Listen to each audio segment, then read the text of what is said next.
Students, आज की class में हम लोग देखेंगे class 10th mathematics exercise 9.1 question number 10। इसके पिछले वीडियो में हम लोग क्वेश्चन नंबर 9 तक सॉल्व कर चुके हैं। चलिए देखते हैं क्वेश्चन नंबर 10 क्या कर रहा है। कह रहा है कि 80 मीटर चौड़ी सड़क के दोनों ओर एक आमने सामने समान लंबाई वाले दो खंभे लगे हुए हैं। इन दोनों खंभों के बीच सड़क के एक बिंदु से खंभों के शिखर के उन्नयन कोण क्रमशः 60 और 30 है। तो खंभों की ऊंचाई और खंभों से बिंदु की दूरी ज्ञात कीजिए। ठीक है, क्वेश्चन यही है। चलिए देखते हैं इससे फिगर क्या बनेगा। दो खंभे हैं समान लंबाई के, ठीक है। नीचे तो समतल होगा, नीचे सीधा जमीन होगा। इस पे दो खंभे खड़े हैं समान लंबाई के, एक इधर है और एक इधर भी एक खंभा है जो इसका लंबाई समान, दोनों समान लंबाई के दो खंभे खड़े। अब सवाल ये है कि सवाल को देखिए क्या करे। एक 80 मीटर चौड़ी सड़क, ये है सड़क आपका, क्या है ये है सड़क। इसका लंबाई टोटल है 80 मीटर इन चौड़ाई है 80 मीटर। आमने सामने समान लंबाई के, ये दोनों समान लंबाई के दो खंभे खड़े हैं और इन दोनों खंभों के बीच जो है सड़क के एक बिंदु। अब देखिए बीच, ये कोई कंफर्म नहीं कि बीच में ही लेना है। ये दोनों खंभों के बीच, तो दोनों खंभा का बीच यहां भी हो सकता है, यहां भी हो सकता है, यहां भी हो सकता है। कोई फिक्स नहीं है कि बीच कह दिया तो हम एकदम बीचों बीच ही लेंगे। बस में आ रहा है, यानी हमको कह रहा है दो खंभों के बीच, तो दो खंभों के बीच, ये भी बीच में, ये भी बीच, माने इस दोनों के बीच का ही बात हो रहा है। लेकिन हम लोग कभी इसमें एकदम बीच में सेंटर में नहीं लेंगे। मान ली कोई बिंदु यहां लिए, ठीक है। दो खंभों के बीच एक बिंदु से, कोई फिक्स बिंदु नहीं है, किसी एक बिंदु से खंभों के शिखर का उन्नयन कोण क्रमशः 60 है और 30 है। चलिए इसका उन्नयन कोण हमने एक 60 मान लिया और इसका जो है हमने 30 मान लिया। ऐसा क्यों? हमने इसको 60 क्यों नहीं माना, इसको 60 क्यों माना? क्योंकि हमने बताया भी ये पहले कि जो ज्यादा खड़ा होगा कोण वो बड़ा होगा उसका डिग्री, यानी ये होगा आपका 60 और ये होगा आपका 30, ये होगा आपका 30। इसको जो सही करते हैं ताकि आपको समझ में देता है।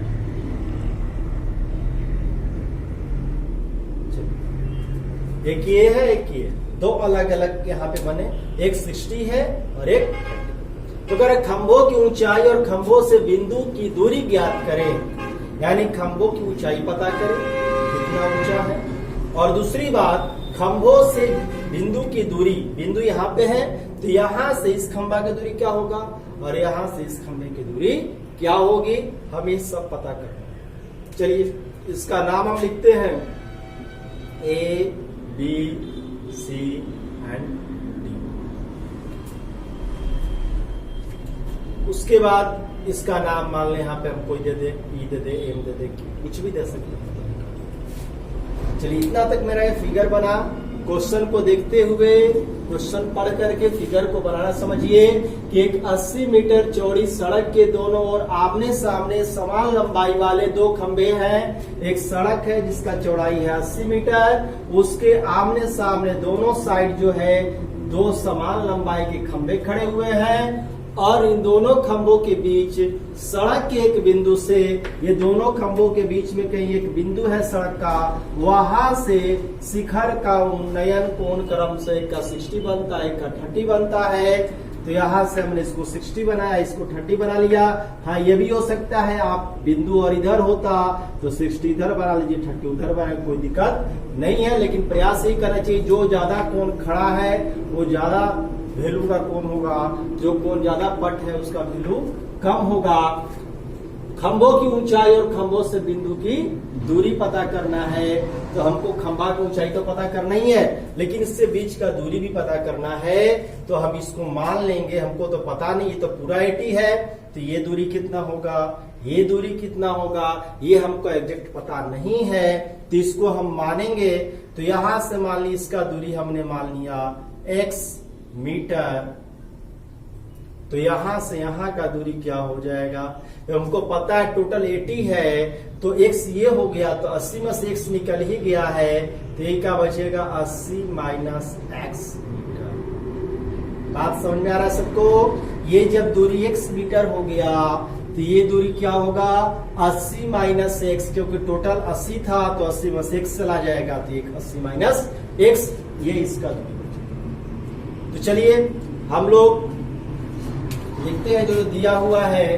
तो क्वेश्चन में दिया हुआ है कि सड़क की चौड़ाई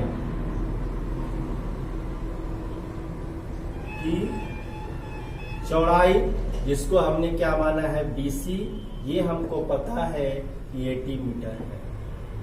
ठीक है, BC पर एक बिंदु हमने P लिया है, तो इसका दूरी जो है फिगर के अकॉर्डिंग देखिए PC को हमने माना है, ये सब माना में ही चलेगा। PC इक्वल टू हमने क्या माना है, PC इक्वल टू हमने माना है x मीटर, और BP इक्वल टू हमने मान लिया है 80 माइनस x, और ये क्या है लंबाई, आमने सामने खंभे की लंबाई जो है, आमने सामने खंभों की लंबाई कितना, कौन कौन है, क्रमशः AB तथा ABCD जो इसका लंबाई हो गया। अब एक गुजरने की सीढ़ी इधर से भी लग सकते हैं, उधर से भी, नहीं समझ में आ रहा है क्लियर, तो यहाँ चलिए इसी को C इसका D नाम दे दो, उससे कोई दिक्कत नहीं है, नामकरण सब कुछ होगा। AB equal to CD, ABCD दिया हुआ है क्रमशः खंभों की लंबाई, और एक कंडीशन है कि खंभों की लंबाई क्या है, समान है, मतलब AB बराबर CD, ये भी दिया गया AB इक्वल टू CD, क्योंकि दो खंभे और खंभों की लंबाई क्या आपको बराबर दिया। चलिए, तो इतना बात हमें क्लियर है। अब हम चलते हैं सॉल्यूशन की ओर। तो पहले चलते हैं इस ट्रायंगल में, फिर इस ट्रायंगल में, या कोई दिक्कत नहीं, पहले इसमें भी चल सकते हैं, इसमें भी कोई दिक्कत नहीं है, किसी में से एक को चलते हैं। तो चलिए किसमें चले, चलते हैं ABP, चलते हैं ट्रायंगल ABP में चलेंगे। यहां से सॉल्यूशन हम कर रहे हैं ट्रायंगल ABP में चलेंगे तो क्या होगा, लंब और आधार की बात हो रहा है, क्योंकि हमको इससे मतलब है, इससे कोई खास मतलब है नहीं, तो tan लगाएंगे तो हो जाएगा tan 30 लंबाई आधार, और आपका इसमें लंब कितना है, लंब है AB, और आधार आपका जो है इसके लिए BP। ठीक है, tan 30 का वैल्यू क्या होता है 1/√3, और AB आपको पता है, नहीं पता AB तो निकालना है।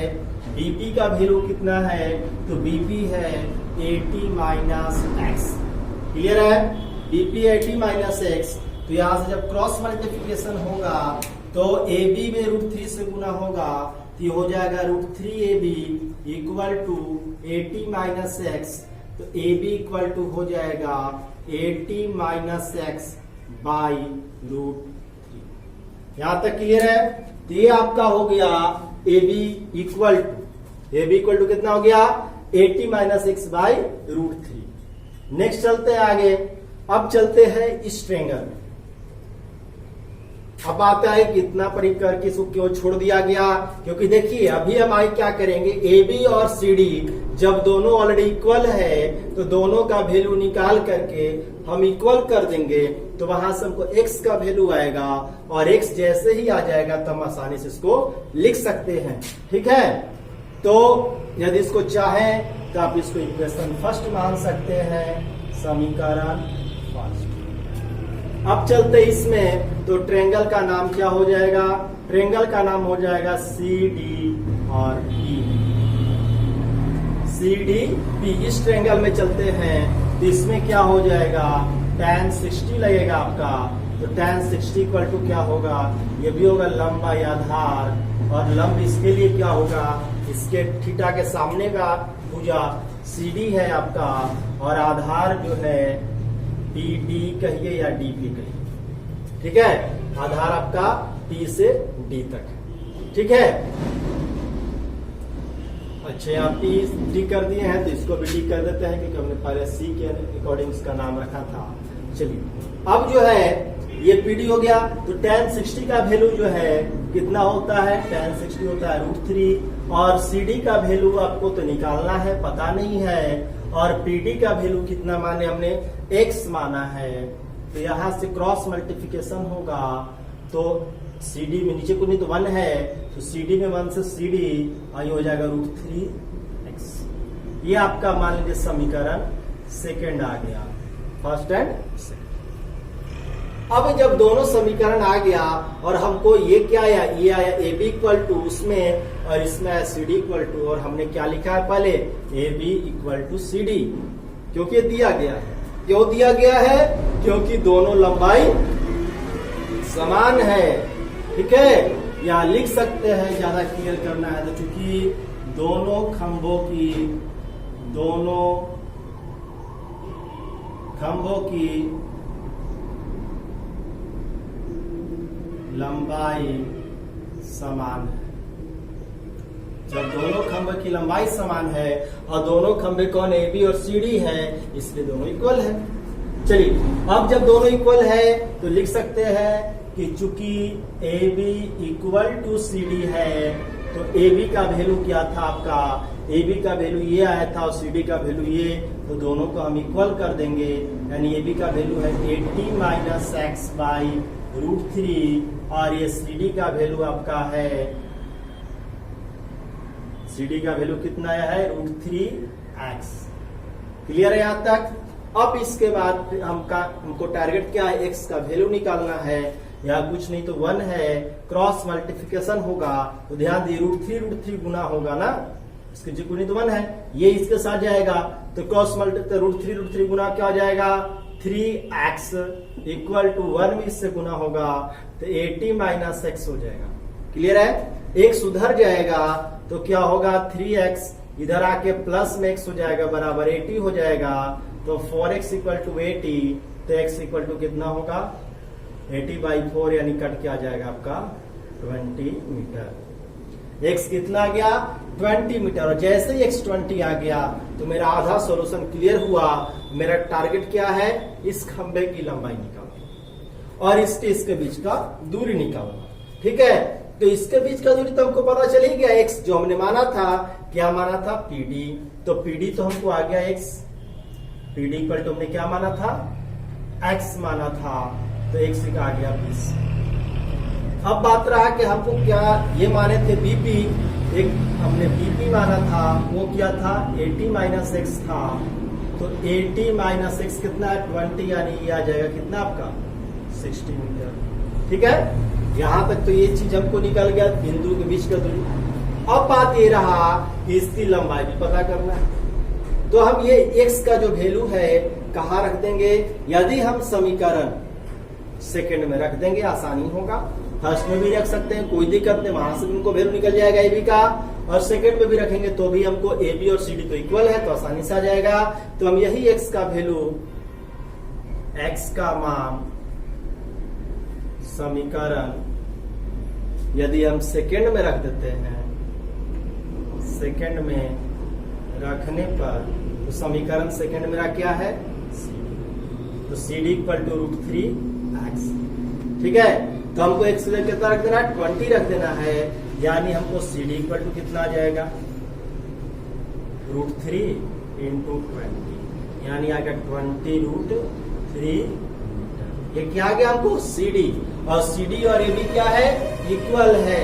मतलब क्या हुआ कि चूंकि AB इक्वल टू CD है, ठीक है, अतः ए बी इक्वल टू कितना हो जाएगा 20√3। ए बी सी डी दोनों सेम हो गया, यानी हमारा आंसर क्या क्या आ गया, हमको आंसर आ गया खंभे की लंबाई जो हमसे पूछा गया था, खंभे की ऊंचाई जिसको कह सकते हैं, तो आपका आ गया खंभे की ऊंचाई। कौन कौन इसका नाम है, A B equal to C D, ये कितना आ गया आपका 23 आ गया। और क्या था, हमको खंभों से बिंदु की दूरी क्या लिख सकते हैं, खंभों से बिंदु की दूरी कौन कौन है, तो पहला है हमको पीडी,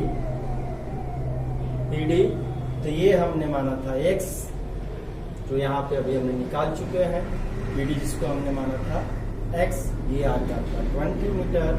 और एक हमने माना था बीपी जो था 80 माइनस x, ये आपका आ गया 60 मीटर।